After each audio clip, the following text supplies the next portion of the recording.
As my daughter came down the aisle wearing the dress I was meant to be buried in, I watched from the back of the chapel. It is said that a mother's love is unconditional and transcends all betrayals, miscommunications, and even absence. However, what if your own kid signs your death certificate only to get your paper value? With my hands shaking in my lap and my black scarf drawn low over my forehead, I sat silently in the very last pew on Sunday morning. It had been years after Harold's death that I had gone inside a church. The thick air swirled with the aroma of incense and flowers, almost strangling me. As the organ music soared, my heart raced, and then I saw my only daughter, Tessa. Radiant in white satin, she looked like an angel at the end of the aisle. Her smile was broad, self-assured, and easy. Not because of me, not because of the fake death certificate, and not because of the $250,000 insurance payment she received by stating I had passed away in a small Oregon motel by myself. She appeared to have not missed a single night's sleep. No, she appeared victorious. Furthermore, why wouldn't she? She was believed by everybody. The visitors gasped in awe as they all stood up at once. I could hear the rumors. She's gorgeous. She's a poor mother. I hope she finds peace. Sad, but what a lovely day. Every single one of them believed me dead. However, I wasn't. I observed her walking down the aisle in stately, elegant steps that I had previously taught her. We rehearsed walking like princesses, laughing and balancing, spoons on our heads on the linoleum kitchen floor when she was 7 years old. Her eyes would widen as she stumbled, fell, and looked up at me. "Once more, Mommy," she would say. The young girl had vanished. She was replaced with a lady who said that I was just a body that could be sold. I turned to my left. Maya Kellerman, my attorney, nodded firmly. Officer Dillard, on my right, put a hand on his belt and said in a whisper, "Just say the word." I waited. When Tessa arrived at the altar, she was standing next to the groom, a man I had never met. That was something she had ensured. They looked at each other anxiously, their fingers brushing. "Dearly beloved, we are gathered here today," the priest said. I got up at that point, slowly and composedly. I went down the aisle. People turned. The priest stopped speaking. Tessa's smile remained fixed. I stepped forward a few of times. "Sorry to interrupt," I said in a calm, clear voice. I simply felt that the deceased mother of the bride needed to greet her. The quiet broke like glass. Shocks. A program was dropped. When the groom retreated, my daughter Tessa turned as pale as chalk. I stared at her. She remained still for a little period. She gripped her bouquet with shaking hands while her gaze shifted between the lawyer, myself, and the police who was now walking down the aisle behind me.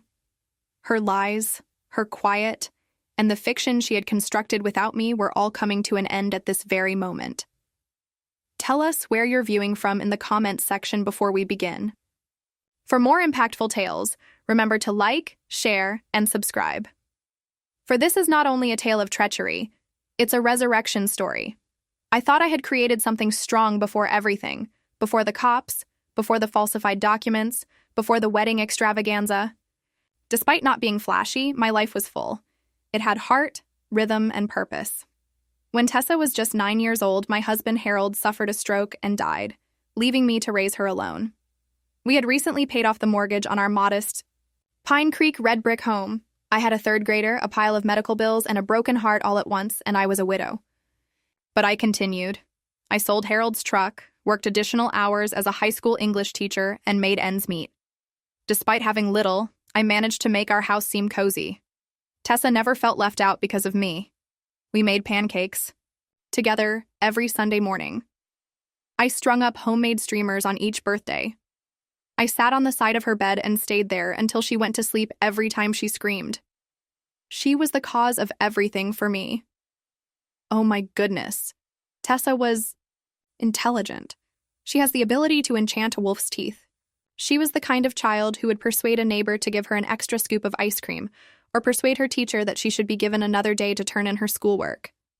She was always sparkling. I interpreted that as confidence. It seemed like strength to me. She received a partial scholarship to attend college. I spent all of my funds to make up the difference. To keep her afloat, I even deducted just enough from the life insurance I had obtained following Harold's passing. I smiled so broadly that my cheeks hurt for days after she received her degree in fashion merchandising. I assisted her in opening her downtown store that summer.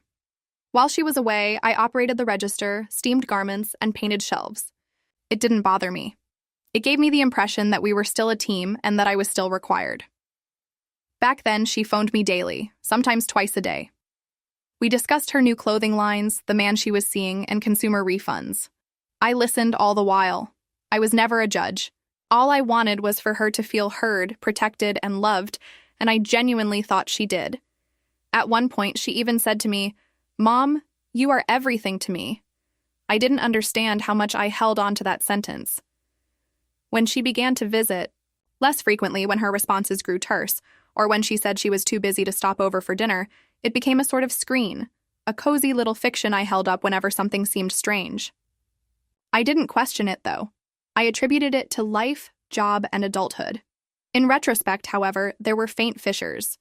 When I unexpectedly dropped by her store, her helper gave me a weird look that suggested I wasn't meant to be there.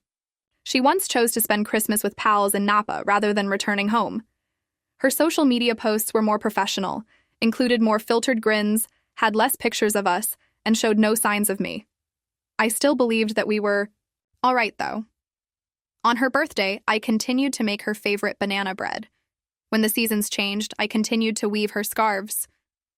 Because moms do that, I once put a little amount of cash in her coat pocket during a snowfall in case she had forgotten gloves. Even when no one is looking, they continue to appear. They cling to memories that give the impression that love never ends. I thus thought that our relationship was intact. I thought the stillness would end, that we would get coffee again, and that one day I would assist her in choosing her wedding bouquet. I never thought she would choose them without consulting me, or that she would use my death as a means of obtaining money. Prior to all of this, I believed that losing my daughter's attention would be the worst scenario. However, I was blind to the fact that I was gradually losing her soul, and I was already disposable in her eyes. It started with something small, something so ordinary I almost didn't notice it.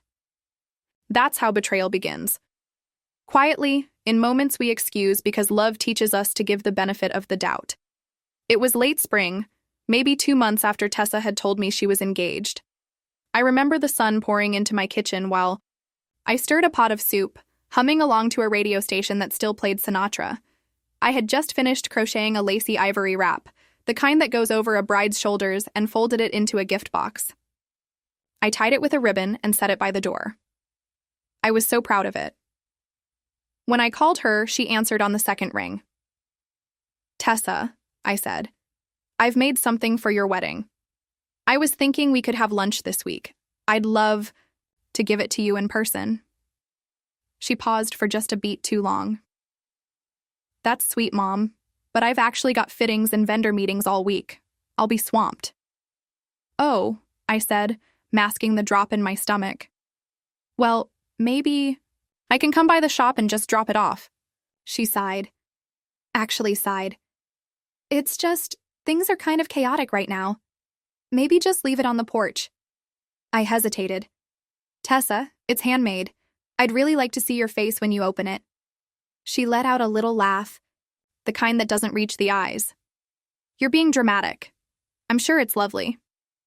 Look, I'll FaceTime you when I get a chance, okay?" We never did that FaceTime. I tried not to let it hurt. Told myself she was stressed. Every bride has a lot on her plate. But something inside me prickled, a faint, uneasy feeling, like standing in a room that suddenly went cold. A few weeks later, I brought up the idea of helping her plan the ceremony. I was careful, gentle in my wording. "You know," I said as we sat at a coffee shop near her boutique, "if you ever want help with arrangements, flowers, seating, anything at all, I'd love to lend a hand. It could be fun, like old times." She stirred her coffee without looking up. "Thanks, Mom, but I've got a team handling it. Besides, this is my day." Her voice wasn't sharp, but it was firm. Final. Final. She reached into her bag and pulled out a pair of sunglasses, already preparing to leave. I nodded, trying to smile, but it felt like my face didn't know how. "Of course." Just say the word. She stood and kissed the top of my head. Love? You, she said lightly, already halfway to the door. And just like that, the moment was gone. That was the first red flag. Her quiet dismissal of me, not with cruelty, but with disinterest. It wasn't what she said, it was what she didn't say. The warmth that wasn't there, the way her eyes didn't search mine like they used to when she wanted to share something real. She didn't ask how I was. She didn't thank me for offering to help. She didn't even take the time to finish her coffee, and when I stood to watch her walk away, it hit me. She hadn't invited me to meet her fiancé yet. Not once. I had been the first person she called when she got accepted to college, the first person she cried to after her first breakup. I helped her file her taxes, wrote her resume, drove 2 hours once just to bring her soup when she had the flu. But now I was a footnote, a formality. That afternoon, I walked home instead of taking the bus. I needed the time, the wind, the rhythm of my own footsteps to sort through the ache in my chest. I told myself not to read too much into it. She's just busy, I said aloud to no one. She's building her life. That's a good thing. But deep down, I knew something had shifted. She wasn't just busy. She was making choices, drawing boundaries. And with every boundary, I was being gently pushed to the outside. The worst part? I smiled through it all, pretended nothing was wrong because I didn't want to believe that the child I gave my life to was starting to erase me. At first, I chalked it up to wedding stress. Tessa had always been tightly wound when juggling deadlines, first during school exams, then during her boutique's grand opening, and now this wedding. So I told myself that the silences, the missed calls, the clipped responses were temporary. But the silence didn't go away. It grew. It started in small ways easy to dismiss if you weren't paying attention. When I sent her good morning, texts she'd sometimes respond hours later with a single word, busy. When I asked about the wedding venue, she'd reply with, already handled. There was no warmth behind it, no sharing, just walls. One day, I called just to hear her voice. The phone rang 5 times before it clicked to voicemail. Her message was chipper and upbeat. Hi, this is Tessa. Leave your name, and I'll call. Back when I can. But it rang hollow to me now. I didn't leave a message. A few hours later, she texted. Was in a meeting. Everything okay? I typed back. Just wanted to say hi. I miss you. No reply came. I sat there staring at the screen, feeling like I was reaching across a canyon that was widening by the day. The next week, I tried to visit her boutique. I had baked a fresh lemon loaf, her favorite, and thought a surprise visit might remind her we were still connected. When I walked in, the young girl at the counter, someone new I hadn't met, gave me a hesitant look. Hi, can I help you? She asked. I'm Tessa's mom, I said with a smile. Just stopping by to bring her something sweet. Dafar? Girl shifted awkwardly. Oh, she's actually out. I think she's in meetings all afternoon. I nodded politely, set the wrapped loaf on the counter, and left my name on a sticky note. But as I turned to go, I caught something in her eyes. Pity. That half-second flicker of someone who knows more than they're saying. Someone who sees the distance I'm pretending not to. That night, I got a text from Tessa. Hey, appreciate the loaf. Just FYI, probably best to call first next time. Super slammed lately. Hope you're well. That message stung more than I admitted. I sat at my kitchen table, staring at it, the hum of the fridge filling the silence around me. I wasn't just being excluded. I was being edited out. No invitations to cake tastings, no updates about her fiancé, Logan, no mother-daughter bonding over flower choices or music playlists. All the moments I had imagined for years. Gone. I didn't even know what kind of dress she picked. The strange part was she didn't seem angry at me. There was no fight, no confrontation, just this slow freezing out, like I was turning into a stranger. One unanswered call at a time. I tried to talk to my sister Ruth about it one morning over coffee. She furrowed her brow, sipping from her mug. Have you asked her if something's wrong? Ruth said gently. Maybe she's just overwhelmed. I don't know, I said. I feel like I'm bothering her even when I'm just saying hi. She's your daughter, Ruth reminded me. Don't let her push you into the dark. But that's what it felt like. Being quietly moved into a dark corner of her life where I could still see her. But I wasn't allowed to be seen. It wasn't outright cruelty. It was neglect in its most painful form, the absence of presence, the way she went on living while making it clear I wasn't part of that life anymore. One night, I went through my old photo albums. There was one picture that stopped me cold. Tessa, age 12, holding a Best Daughter mug she had made in art class. On the back, in crooked handwriting, she had written, "You're my favorite person, Mommy." I traced the words with my finger and felt the tears come, slow and bitter. What had I done to go from being her favorite person to someone she barely acknowledged? I didn't know it yet, but this wasn't the worst of it. The real betrayal was still coming. But by then, she'd already practiced erasing me emotionally, step by step. It just took me too long to realize it. The final crack in my heart didn't come from a fight or a cruel text. It came from a brunch. Tessa had invited me surprisingly after weeks of silence. "A little gathering with the bridal party," she had said over the phone, voice brisk. "Nothing fancy, just mimosas and pastries. You can come by around 10, if you want. If you want." That phrase stayed with me. Still, I showed up early, clutching a carefully wrapped gift. It was a silver locket engraved with the date of her wedding, and inside was a tiny photo of her as a baby in my arms. I had debated all week whether to give it to her in private or during the brunch, but in the end, I chose hope. I chose public. Love. I wore my nicest dress, did my hair the way Tessa used to compliment, and brought a box of homemade scones, her favorite blueberry lemon. I wanted to look like I belonged in her world, even if she kept me outside of it lately. The restaurant was one of those sleek new places with glass walls, minimalist decor, and waiters who looked like they moonlighted as models. Tessa sat at a long table with 6 of her friends, her bridesmaids, all young, all beautiful, all talking over each other with laughter that spilled into the open space. She looked up when I arrived, but didn't stand. "Oh, hey, Mom," she said, giving a small wave. "Glad you made it." The girls turned to look at me. One whispered something behind her napkin and giggled. I walked over with the gift and scones, trying to keep my smile steady. "I brought a little something," I said, placing the wrapped box on the table. Tessa looked down at it like it was something inconvenient. "You didn't have to bring anything, Mom," she said. One of the bridesmaids, a girl with perfect curls and oversized sunglasses resting on her head, piped up.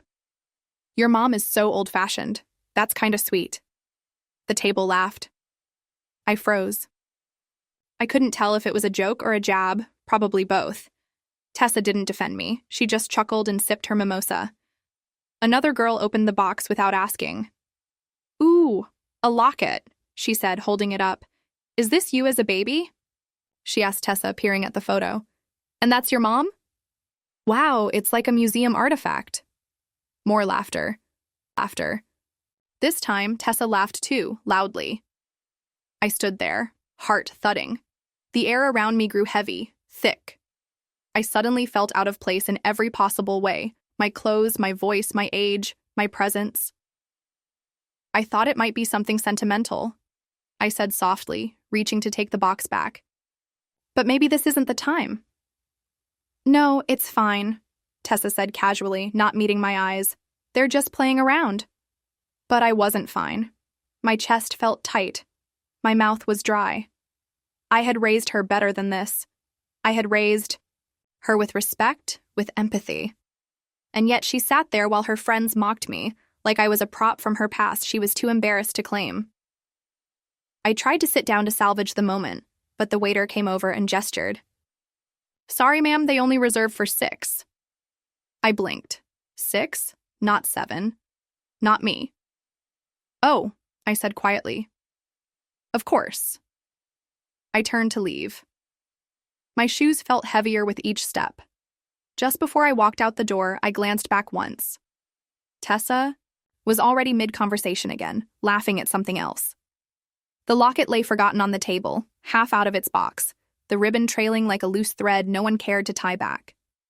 I didn't cry until I got to the car. I sat behind the wheel, staring out at the sun-drenched parking lot, the laughter from the restaurant still echoing in my ears. That brunch did something to me.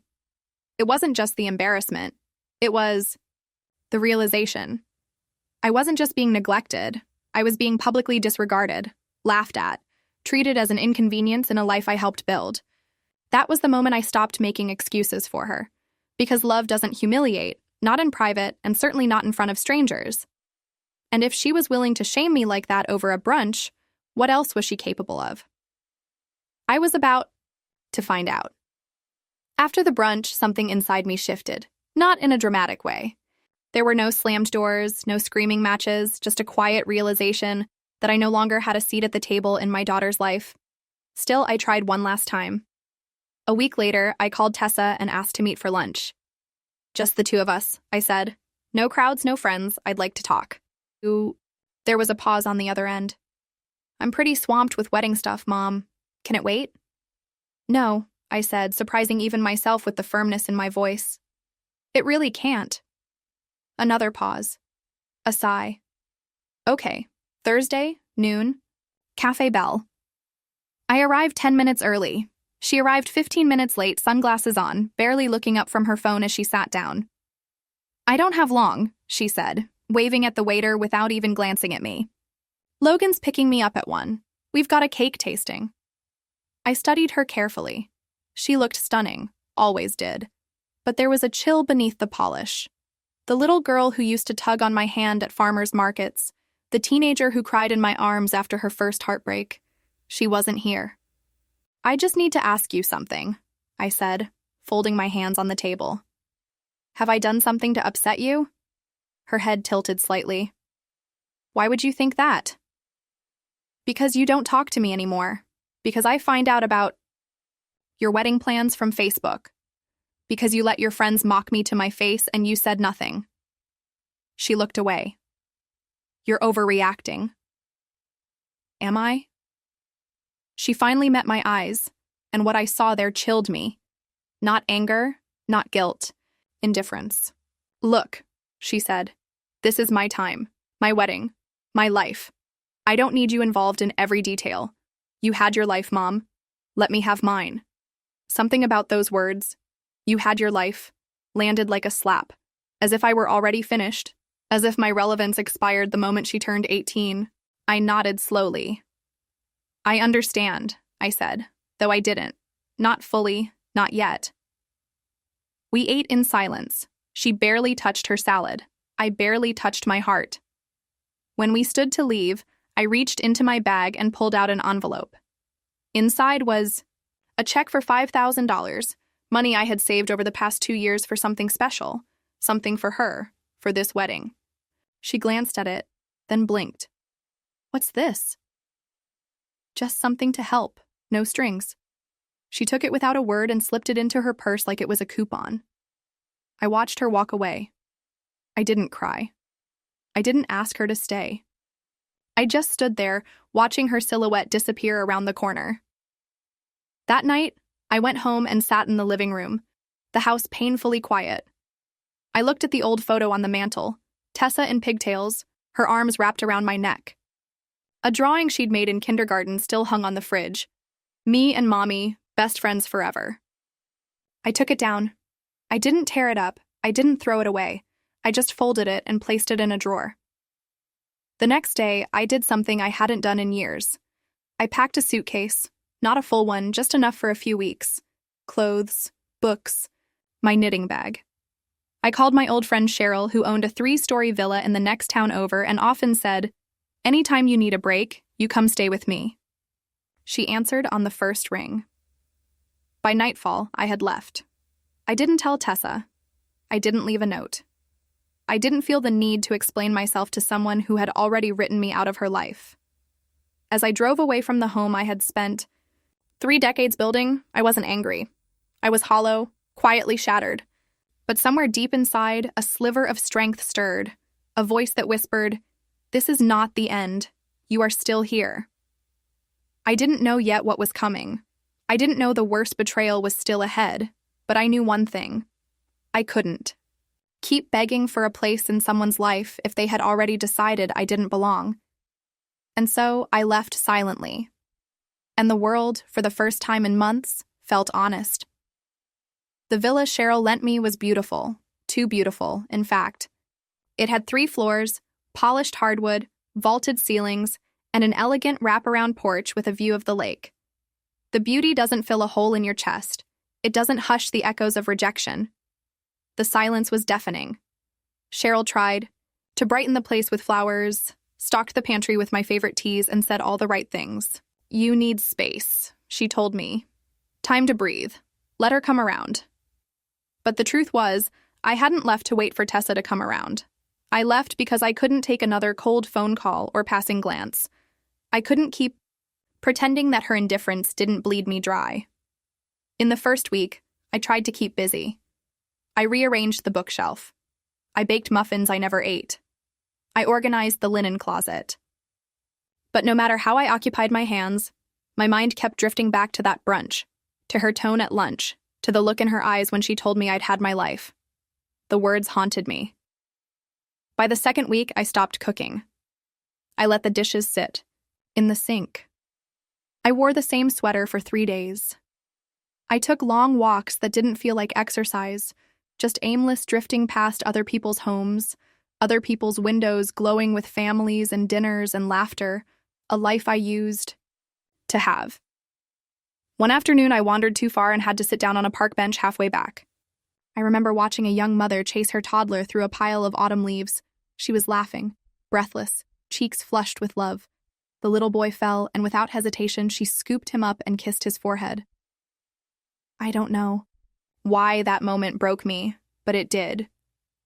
I sat there on that cold wooden bench and cried harder than I had in years, the kind of crying that comes from deep inside, that heaves out of your ribs like something dying. My scarf was damp, my eyes swollen. I must have looked crazy to passers-by, but I didn't care. I cried because I missed Tessa. I cried because I didn't recognize her anymore. I cried because part of me still wondered what I had done wrong, where I had failed. Later that night, I pulled out an old journal I had packed at the last minute. I hadn't written in it in over a year. I flipped through the pages, some filled with shopping lists and harmless rants, others with sweet memories. Tessa's first day of school, the time we built a pillow fort and fell asleep inside it. The birthday, she cried when I surprised her with a puppy she named Muffin. I flipped to a blank page. My hands trembled as I picked up the pen. I don't know who she is anymore, but I remember who she was, and I miss that girl so much it hurts. I paused.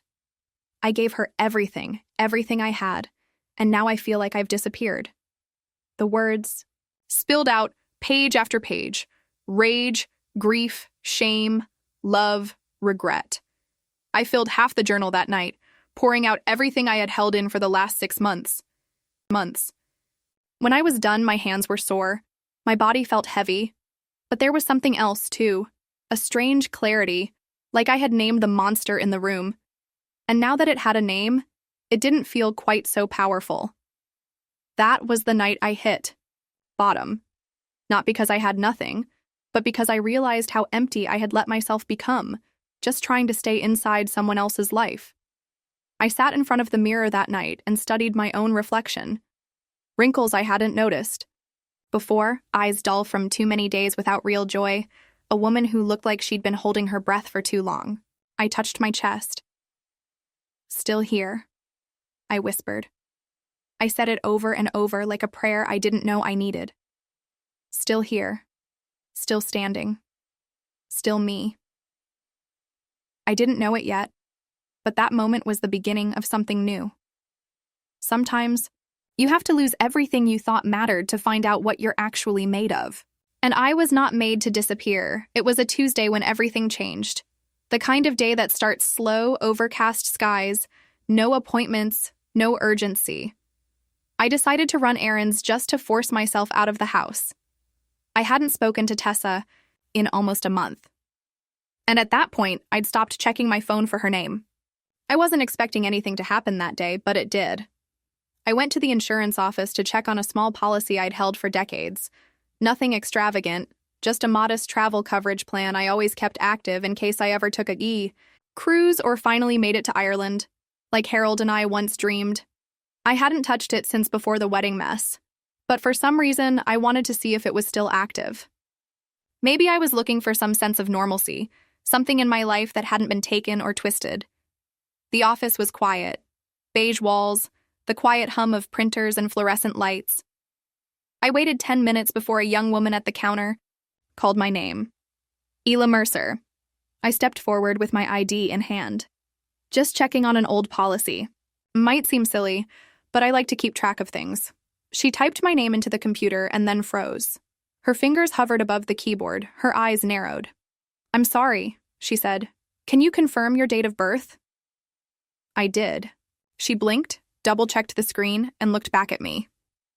"There must be a mistake here," she said slowly. "Our system lists you as deceased." I laughed, thinking she was joking. "Well, I'm standing here, aren't I?" She didn't laugh. "I'm sorry, ma'am, but this isn't a clerical error. Someone filed a claim 6 weeks ago attached to a death certificate. Your file has been closed." My heart dropped. I stepped closer to the counter. "Filed by who?" She hesitated. "I can't release that information." I leaned in, trying to stay composed.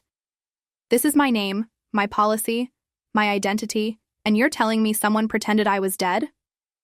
I can get my supervisor." She left. I stood there, stunned, staring at the gray carpet tiles like they might offer some explanation. I felt dizzy, like the ground was tilting. When she returned, a man in a navy vest and glasses followed behind her. They took me into a side office and showed me the file. There it was, my name, my birth date, my policy number, a scanned copy of a death certificate. Location of death, Portland, Oregon. Cause of death, pulmonary embolism. The signature on the claim form made my stomach turn. Tessa Mercer. She had written mother deceased beside her name. They had mailed the check 2 weeks earlier to an address I didn't recognize. I didn't speak for almost a full minute. My breath caught in my chest. My ears buzzed. "She said I was dead," I whispered. "My daughter declared me dead." The supervisor cleared his throat. "Ma'am, I recommend you speak to legal counsel immediately. This is identity fraud and possibly insurance fraud as well." I stood slowly, legs trembling, and walked out of the office. I didn't go home. I couldn't.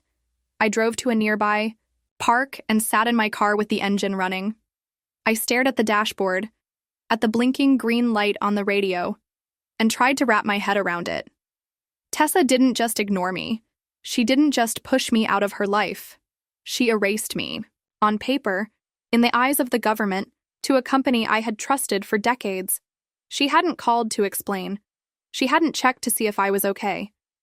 She just moved forward with a check for $250,000 and a story that her mother had died far away, alone. I pulled out my phone and searched the address listed on the claim, a P.O. box registered in Tessa's name. Every piece of evidence confirmed the truth. This wasn't a mistake. It wasn't a misunderstanding. She knew exactly what she was doing, and she thought I would never find out. But I had. And from that moment forward, something inside me woke up. Not just anger, something stronger, resolve. I didn't sleep that night. After discovering the insurance fraud, I returned to the villa and sat in the dark, the printed documents spread across Cheryl's dining table like a funeral arrangement for the truth. My tea went cold. My mind, however, boiled.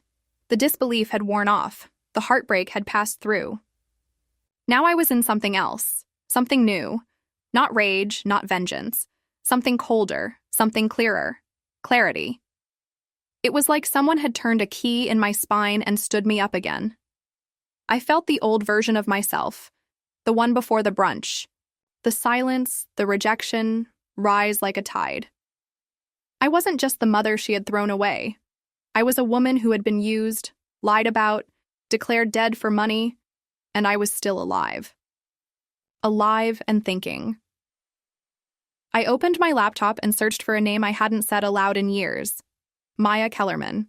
She was a former student of mine. 25 years ago, she sat in the front row of my AP English class with a brain like a whip and eyes that missed nothing. Now, she was a practicing attorney with a reputation for being quiet, sharp, and unforgiving in court. I found her website and sent a message. Subject line: I need help. She declared me dead. She called me the next morning. Mrs. Mercer. Her voice came through, warm but curious. You're very much alive, I see.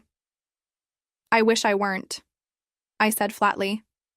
Then this would hurt a little less. I told her everything about the distance, the erasure, the brunch, the policy, the forged certificate. She asked for copies. I scanned and sent them before the call ended. That night, we met at her office, and I signed a limited power of attorney. Maya wasted no time. She contacted the insurance company, filed a fraud claim, and began drafting letters to the registrar's office, requesting an audit on the death certificate. She brought in a private investigator to document the steps Tessa had taken, filing paperwork, collecting funds, claiming to be next of kin. The trail wasn't even that well hidden. And all the while, I said nothing to Tessa. I didn't call. I didn't confront. I didn't ask why. I knew there'd be a time for questions, but not now.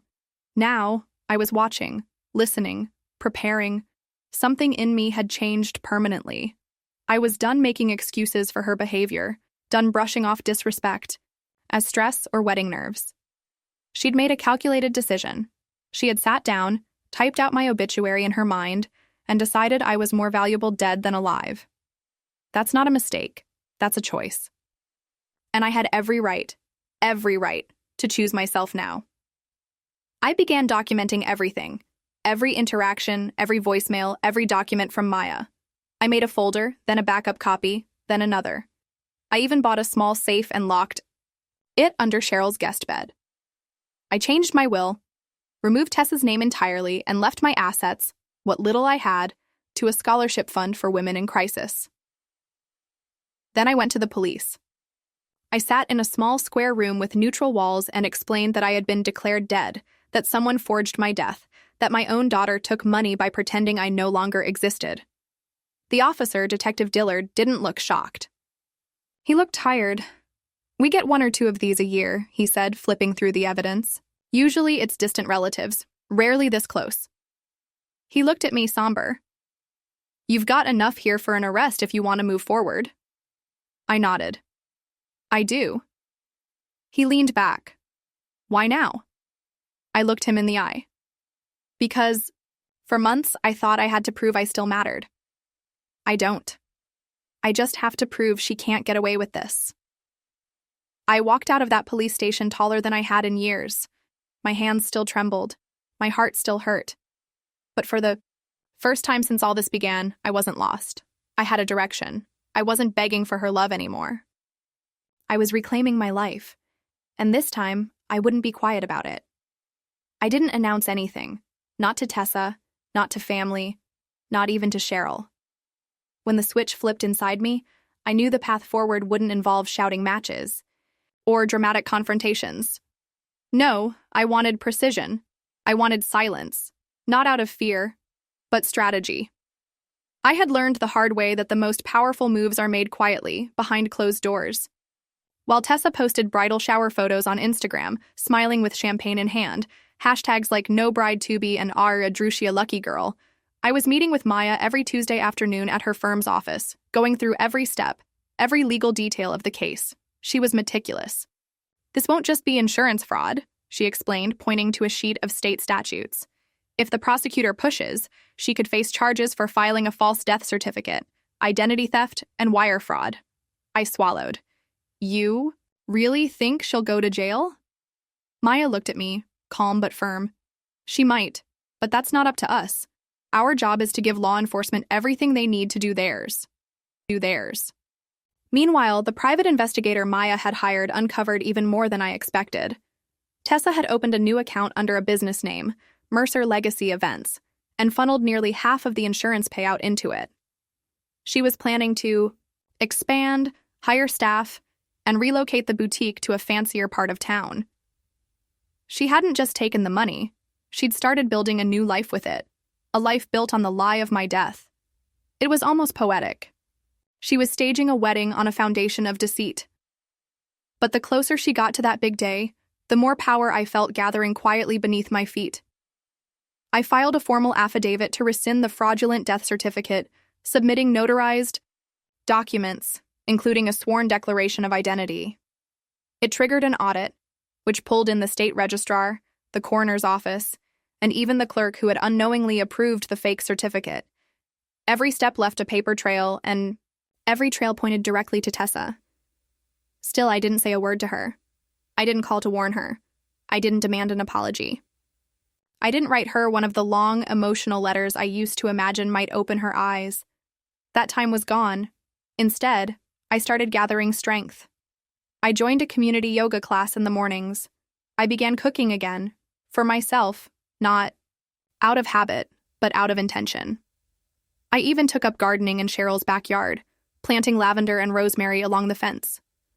There was something deeply healing about putting your hands in the dirt and growing something living when you've been treated like a ghost. I also reached out to an old friend, Joanna, a woman I hadn't spoken to in nearly 10 years.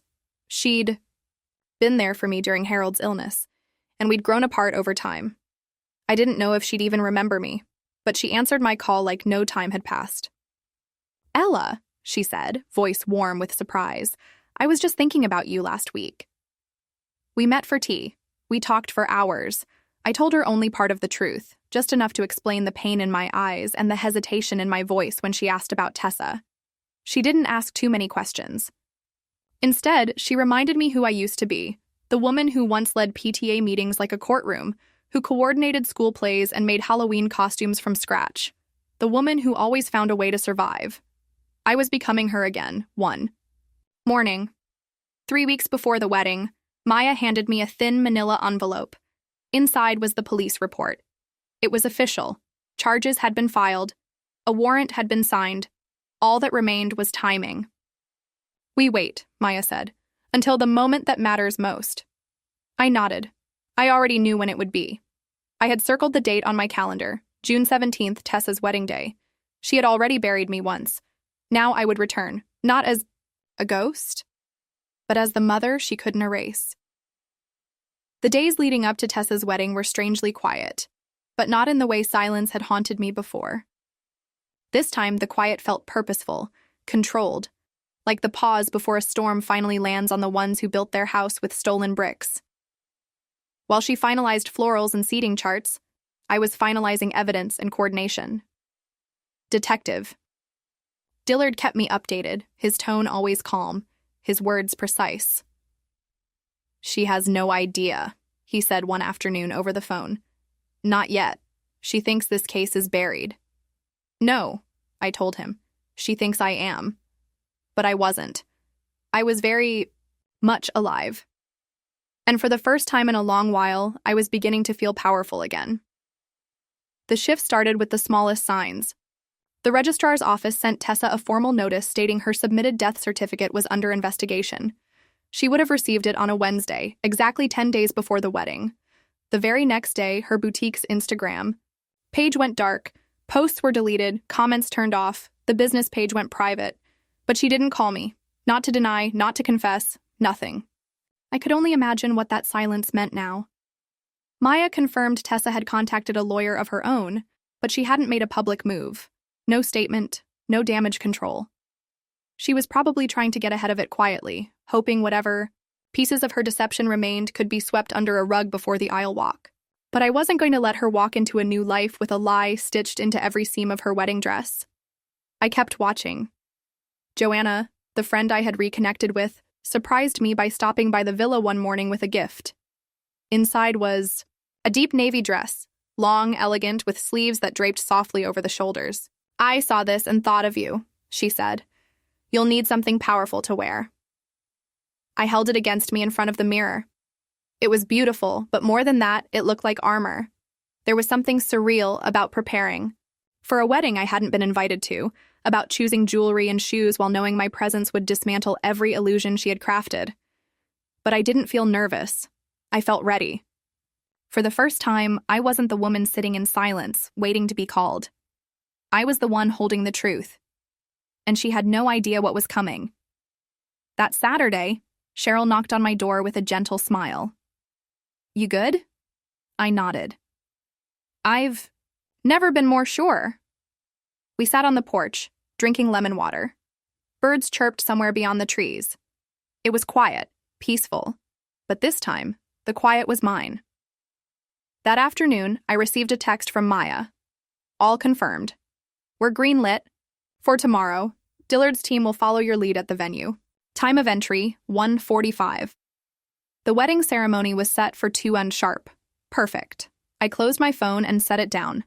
It was strange to think about how far I'd come from that first night in the villa, when I cried alone into a scarf, thinking I'd been discarded by the person I loved most, when I couldn't even look at myself in the mirror without asking what I'd done wrong. But now I knew better. Tessa hadn't pushed me away because of something I did. She pushed me away because she knew who I was, and she knew she couldn't lie to me forever. So, she chose a world where I didn't exist. And now I was about to walk back into it. Not as a mother desperate for affection, but as a woman armed with the truth. The next morning, I laid out the navy dress on the bed. I pressed it smooth with the palm of my hand, feeling the fabric cool against my skin. Then I packed my purse. The original policy document, the death certificate with her forged signature, a certified copy of the fraud report, a small photo of me and Tessa from the year she graduated college. Just for me, a reminder of who we had once been. As I zipped it closed, I felt it again, that shift in the air.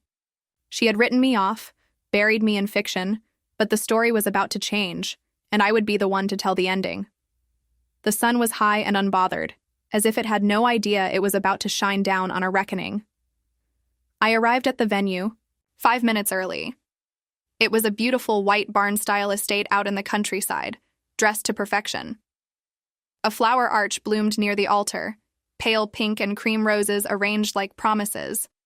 Rows of white chairs were neatly lined on the lawn filled with guests dressed in pastel and linen, fanning themselves gently beneath the June heat.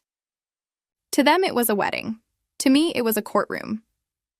I stepped out of the car, smoothing my navy dress, and reached into my purse to make sure everything was still in place. The documents, the report, the photo, my ID.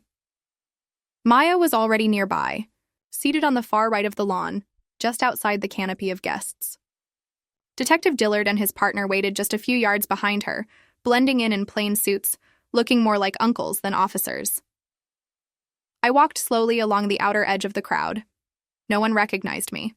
To them, I was just another guest, a family friend, maybe the groom's aunt. That anonymity felt powerful. Then I heard it, the change in music. The guests stood, heads turned toward the back entrance of the estate, and there she was, Tessa, dressed in white lace, glowing, flawless, a bouquet clutched in her hands like a shield. Her makeup was immaculate, her smile calm.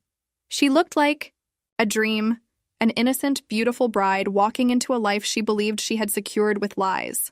She didn't know I was there. Not yet. I waited. She made her way down the aisle, slowly, gracefully. I saw Logan, her fiancé, standing at the altar, dabbing his forehead with a folded handkerchief, nervous and proud. He didn't know either. None of them did. When Tessa reached the front, the music faded. The minister cleared his throat. "Dearly beloved," he began, "we are gathered here today."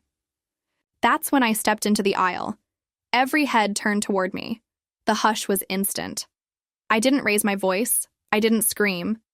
I simply walked, each step steady, my purse hanging calmly over my shoulder, my eyes locked on hers. Tessa's face drained of color.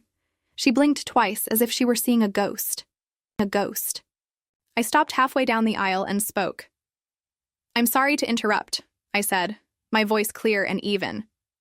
"I just thought the bride's dead mother should say hello." Gasps erupted. A few guests turned toward one another in shock. The minister stumbled back a step. Logan looked completely bewildered, eyes darting between me and Tessa. But Tessa didn't move. She just stood there, bouquet trembling in her hands, frozen. Behind me, Maya rose to her feet. Detective Dillard and his partner began walking forward. I'm very much alive, I continued. And I've brought documentation to prove it, as well as some people who'd like to speak with the bride about the insurance policy she collected after forging my death certificate. Whispers turned to murmurs. Chairs creaked. A woman in the front row gasped and clutched her pearls.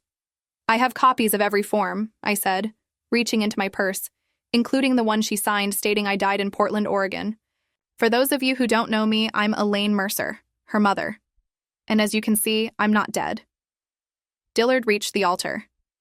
He gently placed a hand on Tessa's elbow. Tessa Mercer, he said, professional but firm.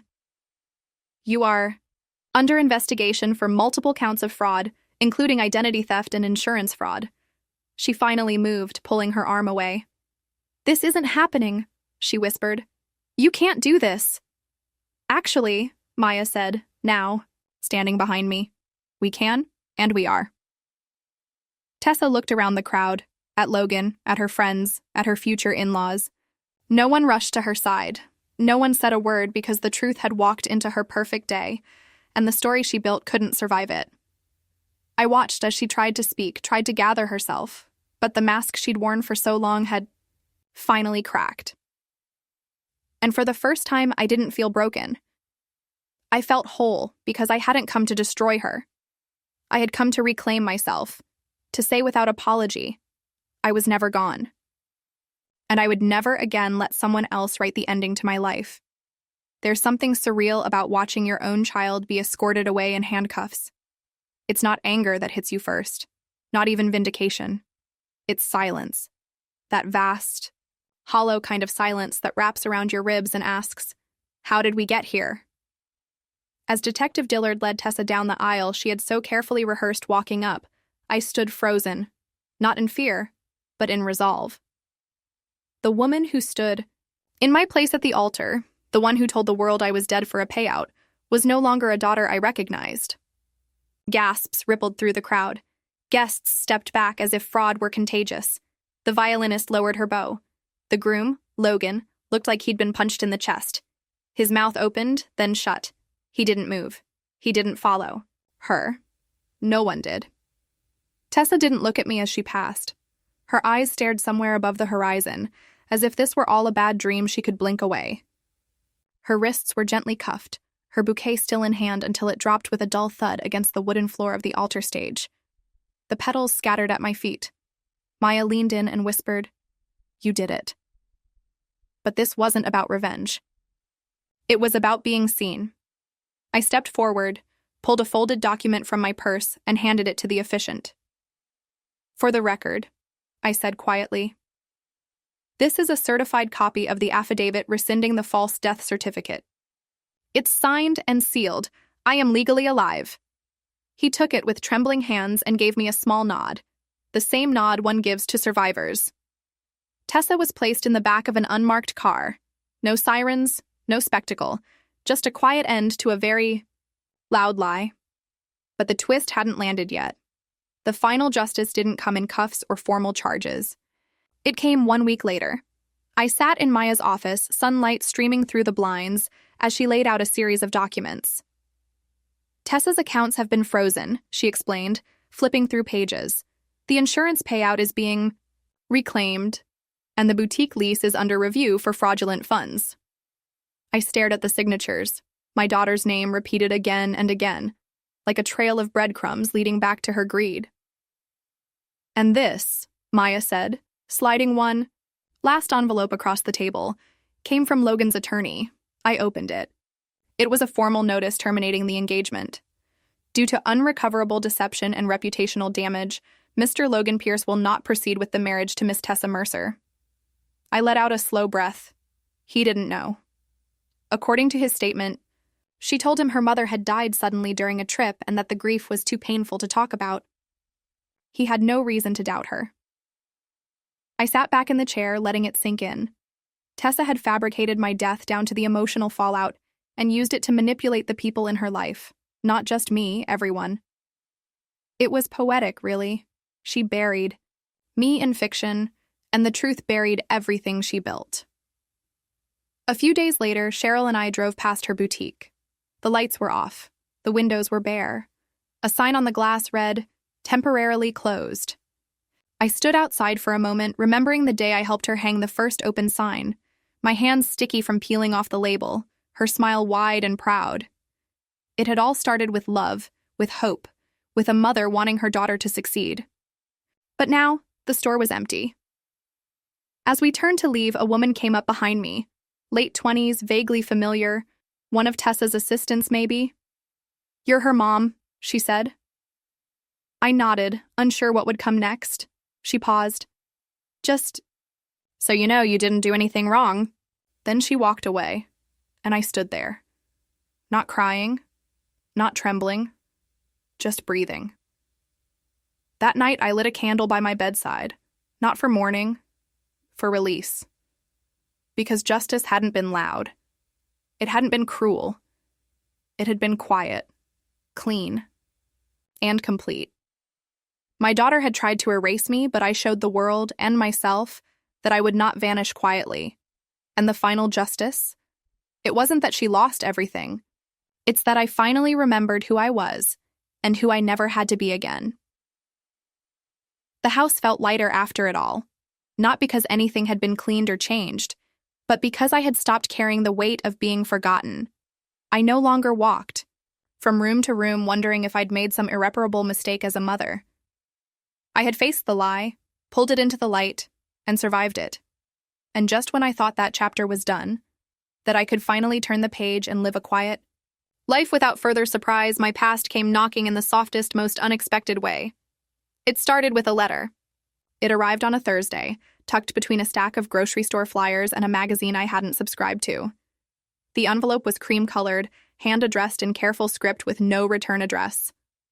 For a moment, I considered throwing it out. My nerves were still raw from everything I'd endured, but something about the handwriting drew me in.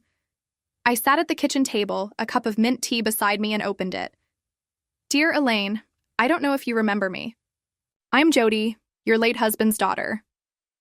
We only met a handful of times back when I was still trying to figure out what it meant to be part of a blended family." I paused. Jody. Of course, I remembered her. Harold had a daughter from his first marriage, born long before we met. He wasn't close to her, and for most of our marriage, she was more of a distant photo in a drawer than a presence in our life. We had invited her to Tessa's graduation years ago. She'd sent a gift but didn't attend. I kept reading. I heard, "What happened with Tessa?" I won't pretend I know the whole story, but I saw the news and I recognized your name. I just wanted to say I'm sorry. I'm sorry for what you've gone through. And I'm sorry we never really connected. Maybe that's partly my fault, but if there's still space in your life for a distant branch of your family tree, I'd like to try again. I sat back in my chair, stunned. She had no reason to reach out, no stake in my life. She wasn't asking for money. She wasn't offering advice. She was offering connection. After everything I had lost, after being erased, used, abandoned by my own daughter, here was someone I hadn't seen in over a decade, reaching out just to say, "You're not alone." I sobbed as I hugged the letter to my chest, not out of sadness, but rather out of a softer sense of thankfulness that I hadn't had in a while. She wrote a number at the bottom of the message, which I phoned the next morning. After the first ring, she picked up. "Elaine," she murmured. I answered, my voice catching. "Jody, thank you so much for writing to me." 2 days later, we had lunch at a little cafe called Neutral Ground, which is located midway between her town and mine. Her eyes and the way she crossed her arms while she was pondering were just like Harold's. For 3 hours, we discussed our families, loss, and what it meant to rebuild after being destroyed. She told me about her 8-year-old daughter, Anna, who is already asking profound questions about the world and is incredibly intelligent. She asked me if I may visit her someday. Without hesitation, I answered sure. We were just two women bound by grief and history, learning how to rejoin one another's lives as choices rather than shadows. There was no awkwardness between us, no need to act closer than we actually were. Jody emailed me a picture of Anna clutching a book that night. I had once suggested the book to her father. A silent moment of full circle. I kept the photo. I looked at it for longer than I intended, I saw something in that child's eyes that I hadn't seen in Tessa's for years. Curiosity, openness, a future, and perhaps, just possibly, another opportunity. At motherhood, not the expected or owed sort, but the kind that blossoms out of respect rather than duty.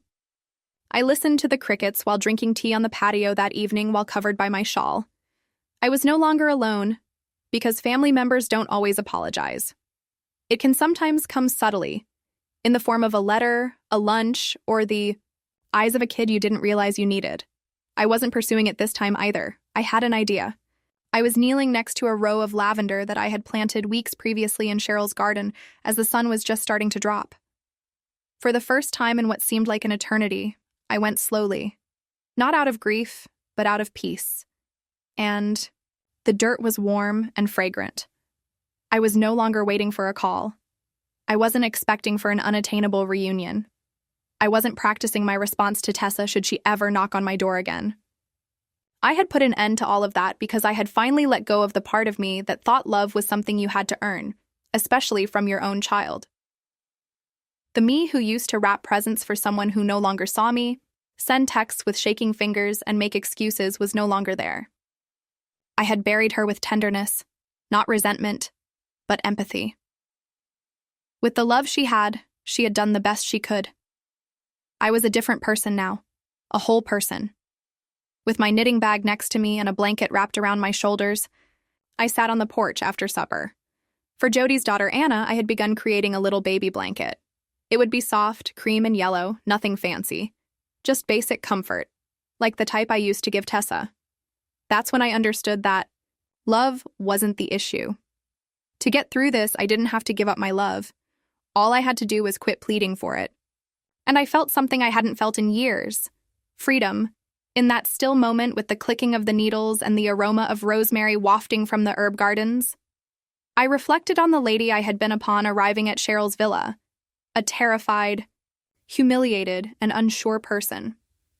In my own life, I had been a ghost, certain that Tessa would remember me if I remained quiet, modest, and affectionate enough. However, I now realized something far more potent. Lying about your death doesn't just indicate that someone has decided to forget you, it indicates that they are taking a chance on the idea that you won't struggle to be remembered. But I had, truthfully, patiently, and with strength, not with anger or revenge. Justice is frequently thought of as a courtroom or a punishment being given. However, justice to me was a peaceful Sunday night spent crocheting a present for a little girl who regarded me as more than just a supporting role or a burden. My own breath, the cadence of my new existence, and each stride I took away from quiet and toward self-respect were all sources of justice. No, Tessa didn't write. Even after the court procedures started, she never gave a call. I'm not sure if she will. And I'm not sure what she'll be looking for if she does. What I do know, though, is that she will not find a mother who would stop at nothing to get acceptance. The lady who continued to give long after she was depleted will not be found by her. I've made my own table, so she'll find someone who isn't waiting for a seat at hers anymore. And I sit there every day with individuals that want to be with me, not because they have to. Individuals such as Maya, Jody, and her kid, Cheryl, and most importantly, myself. Because I've discovered that making amends with the person who wronged you isn't the most crucial thing. The portion of you that remained too long is the cause. I tied off the baby blanket's final thread and folded it on my lap that night as the sky became indigo and the stars started to show. Like me, it was entire, gentle, and fashioned with love rather than despair. I grinned because I had succeeded, not because everything had gone as planned.